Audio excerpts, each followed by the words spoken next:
এই সেই দুর্লভ দৃশ্য যে স্বয়ং ভগবান গোপীনাথ তার ভক্তের গোবিন্দ ঘোষের শ্রাদ্ধে ভগবান নিজে আসছে। সারা বিশ্বের এই প্রথম যে কোথাও তার ভক্তের জন্য গোপীনাথ তার নিজে হাতে শ্রাদ্ধ করছে। এই দৃশ্য সবাইকে শেয়ার করে দিও তোমরা ভিডিওটা ভালো লাগলে, আর সবাই বলে যেও জয় জয় গোপীনাথ।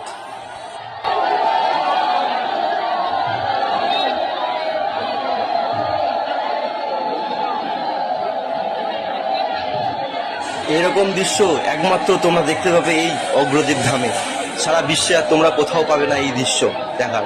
তা সবাইকে শেয়ার করে অবশ্য দেখার সুযোগ করে দিও।